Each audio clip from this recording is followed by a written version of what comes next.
Welcome to Recap King. In this video, we will explain the division. This movie tells the story of the rise of kidnapping cases in Rio de Janeiro, Brazil. Starting from a true story, there were about 11 kidnappings every month in 1997.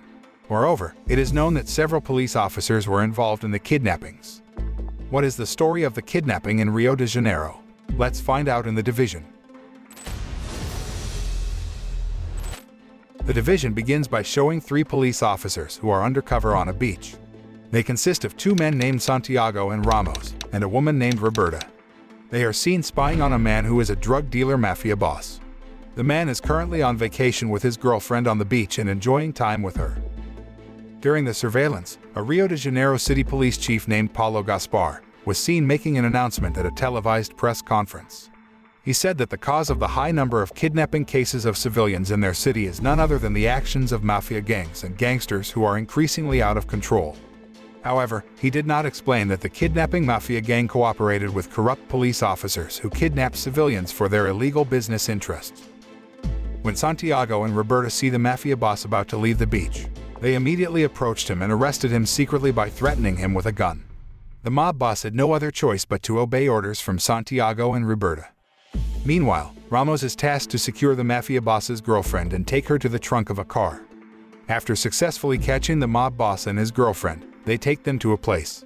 It turns out that the reconnaissance carried out by Santiago and his friends are not the official task of the police but only Santiago's cunning way to blackmail the drug mafia to get large amounts of money. Santiago, Roberta, and Ramos, who are used to illegally extorting drug mafias, can easily threaten the mob boss to hand over the money he has in exchange for him and his girlfriend being released. On another day, the anti-drug division unit of the police was conducting reconnaissance of the headquarters of the drug gangster group to arrest the syndicate of drug dealers. The unit was led by a man named Mendanka. He is known as a police officer who is very fierce and strict with all criminals so that he does not hesitate to kill anyone who has committed a crime. In this arrest, Mendanka managed to lead his team to eliminate all the drug gangsters in the headquarters. He even killed the only remaining member of a drug gangster without mercy. He then walks through the base to check the situation. Mendanka and his team discovered that this drug gangster was a kidnapping mafia group. Mendanka saw a Glock-type pistol bullet near the excavations where the kidnapped victims were buried. When he saw the condition of the dead bodies, he found a boy who was still alive. He immediately picked up the child and took him to the hospital for treatment. News of Mendanka's heroic act of saving the boy spread across television, and he was known as a hero.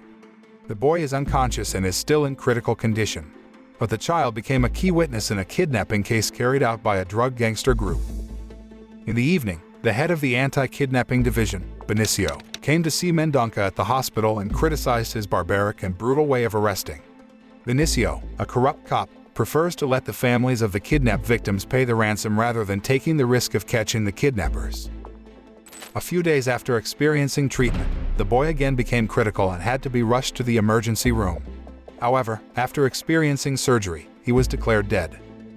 A few days later, another kidnapping case occurred. This time, the kidnapped person was Camila, the daughter of a candidate for governor named Venancio. On that day, Venancio, doing a campaign party with his team, suddenly received news that his daughter had been kidnapped. He immediately called the Secretary of State Security, who was accidentally at his team's campaign party that day. Realizing that the kidnapped victim is the daughter of a very influential person, the Secretary of State Security immediately orders the police chief to form a special anti-kidnapping division tasked with rescuing Venancio's daughter without giving a ransom at all. The goal is that the police can stop the circulation of money from the illegal business of kidnapping civilians that has recently occurred. The Secretary of State Security, who heard the news about Mendanka's success in uncovering the kidnapping case some time ago, decided to choose him as the head of the Special Anti-Kidnapping Division. Considering Mendanka's reputation in the public eye, this time is very good. The Security Secretary then asked the police to select qualified police officers to be Mendanka's subordinates on this mission. The next day, the police chief contacted Santiago to come to his office and asked him to join the Special Anti-Kidnapping Division Mendanka would lead. Apparently, Santiago's illegal extortion has been known to the police chief. So, the police chief threatens him by saying that he will reveal Santiago's illegal extortion case if he is unwilling to join the special anti-kidnapping team. Santiago, who doesn't want his police career to be ruined, has no other choice but to accept the offer, even though he doesn't really like the brutal method used by Mendanka. Besides Santiago, the police chief asked Roberta and Ramos to join the special division. The day after the special anti-kidnapping division team was successfully formed, Mendanka immediately gathered his members and gave a briefing on the workings of the investigation that he had been carrying out so far. A few minutes later, Benicio came into Mendanka's room to tell him that Venancio and his wife were receiving a phone call from the kidnappers. After that, he approached Roberta, who was in the room, and gave her a task to her to find someone's whereabouts. Meanwhile, when Venancio was on a call with the kidnappers, the police immediately tracked down the kidnappers' number. It turned out that the kidnappers were calling using a different payphone in every call they made. However, after further investigation by Ramos, all the calls came from public telephones located at the same location. Santiago, who had received information about the payphone location, immediately came to the scene with Roberta and Ramos without notifying Mendanka in advance. Santiago asked Roberta to cut the wires from all the public telephones there and leave only one public telephone that could work. This way, Santiago and his team can easily determine when the kidnapper is making a phone call. A few moments later, a man came and looked for a working payphone as he suspected. When tracked down, it turned out that the man called Venancio's number, which was already connected to the police number. Santiago, Roberta, and Ramos immediately ran after him. After a long pursuit, they failed to catch him because he managed to escape to the location of the gangsters. Mendanka, who had heard of Santiago's actions earlier, felt very angry and disappointed in him. According to Mendanka, Santiago's actions could anger the kidnappers and endanger Camila's safety. But Santiago defended himself by saying that yesterday's efforts were not completely in vain. Santiago, who often interacts with gangsters, recognizes that the man who called Venancio yesterday was one of the gangsters named Kanu. He then suggests to Mendanka that their division goes to the gangsters' quarters to find out where Kanu is hiding. The police team immediately went to the gangsters' settlement in the evening. All the gangster members were shocked because suddenly a group of police officers was there, so they fought back by shooting the police officers. Santiago, who is already quite familiar with some of the mafia bosses who were there, asked Mendanka to hold his fire so he could negotiate with his acquaintance mafia boss. Unexpectedly, Santiago managed to talk to the mafia boss to ask about the whereabouts of Kanu's hiding place. The mafia boss, who has been Kanu's mortal enemy, is happy to tell him where Kanu is hiding. The next day, the police managed to arrest Kanu and immediately tortured him so that he would tell where Camila was being held. After being tortured for some time, Kanu finally gave in and chose to reveal the secret about Camila's whereabouts to Mendanka and his team. After receiving information about Camila's whereabouts, the Special Anti-Kidnapping Division immediately went to the location. When Mendanka and his team arrived at the location, they heard gunshots coming from a room. Unfortunately, when they arrived at the room, several members of the kidnapping gangsters were found dead, and Camila had been transferred to another place. At the kidnapping mafia headquarters this time, Mendanka again finds the same gun bullets as the bullets he found in the previous child abduction case. It turns out that the mastermind behind this kidnapping is the corrupt cop Benicio. Benicio deliberately cooperates with the gangsters and immediately tells the kidnappers to move Camila to another place. Meanwhile, after Mendanka realized that his efforts kept failing, he decides to appoint Santiago as head of the investigation of his Special Anti-Kidnapping Division, considering that he has many connections with gangster and mafia networks. After that, Santiago immediately ordered his team to start eliminating every mafia gang suspected of being a kidnapping mafia so that they could find Camila's kidnapper gang more easily. In the next few times, the special division led by Santiago managed to get rid of the kidnapping mafia in the city of Rio de Janeiro. They were even able to save some people abducted from the mafia syndicate. After a successful large-scale arrest, members of the police celebrated by shooting into the sky together. However, Santiago's team still can't find the mafia gang that kidnapped Camila. That means the person who actually kidnapped Camila was not a member of a gangster or mafia group but a corrupt police officer who deliberately kidnapped her to ask for a ransom. A few days later, Camila's captors sent a videotape showing Camila being held captive in a room. Through the video, the kidnappers asked Camila's parents to give them $3 million and threatened them not to do anything reckless. Benicio, who saw Venancio increasingly frustrated and desperate, immediately met him in secret and persuaded him to be willing to pay the ransom.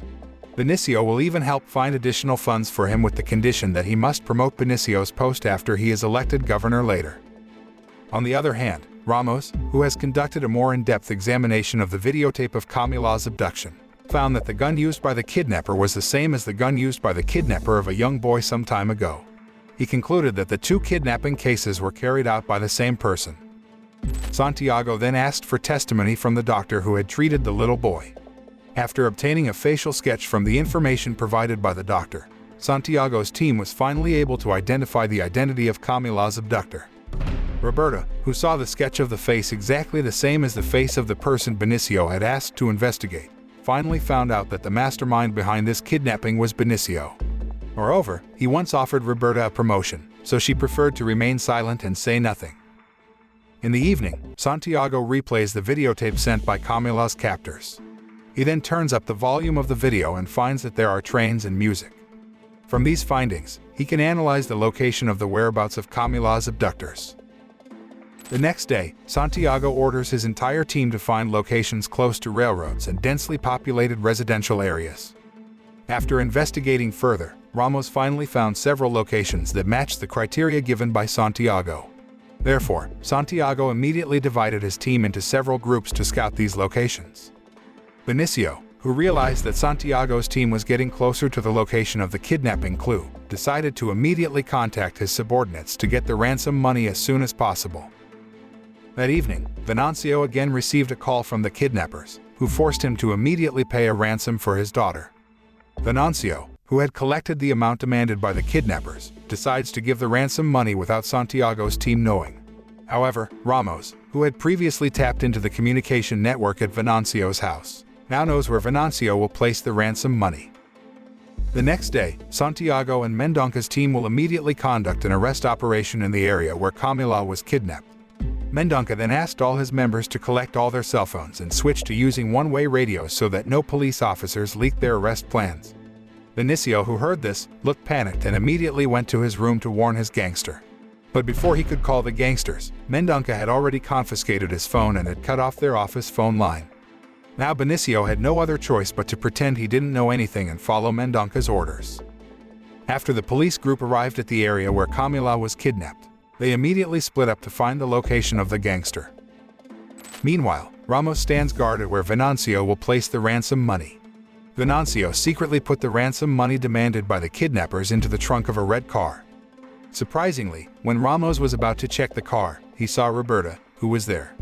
Ramos, who was sure that he and Santiago were the only police officers who knew about the location of the ransom, immediately suspected Roberta and asked where she had gotten all this information. After discovering that Benicio was behind the kidnapping, Ramos immediately called Santiago. But before he could tell Santiago the truth, Roberta had first injured him by crashing the car into a wall. Seeing Ramos dying, she decided to kill him right away. Mendanka and Santiago, who had found a settlement with the same music as the voice in the videotape of Camila's abduction, immediately ordered other personnel to surround the settlement. Santiago and Mendanka then barged into the settlement, until they finally met the kidnapper and Camila in a sedan. They immediately opened fire on the car until the kidnapper was in a corner. At the last moment, the kidnapper was between the Santiago-Mendanka team and Benicio's team. Surprisingly, Benicio decided to betray his gangsters and immediately shot them dead. Now Camila has finally been rescued from the kidnapping. The media widely covered the news of the police's success in rescuing the only daughter of a candidate for governor. Benicio, who played the captain of the kidnapping division, received a lot of attention from the media. On that occasion, he badmouthed Mendanka's reputation and revealed Santiago's close relationship with the gangsters. It certainly makes the careers of Mendanka and Santiago even more problematic. The next day, Santiago tries to check CCTV to find out who killed Ramos. Santiago can't do much after knowing that the person who killed Ramos was Roberta, because he has now been labeled a criminal. In the end, corrupt cops like Benicio actually managed to succeed in careers in the police force. Venancio, who was corrupt, was elected governor because he was credited with not paying the ransom and stopping the illegal kidnapping business. Meanwhile, Santiago must be imprisoned because his illegal blackmail case has been exposed in the media, and Mendanka is suffering from severe depression due to the stress caused by Benicio's reputational damage. The moral that can be learned from this movie is, we must focus more on the bitter truth currently happening in society, that corrupt officials are getting more prosperous than those trying to reveal the truth. For this reason, we must continue to be critical of every government or law enforcement action and continue to fight for the rights that should be upheld.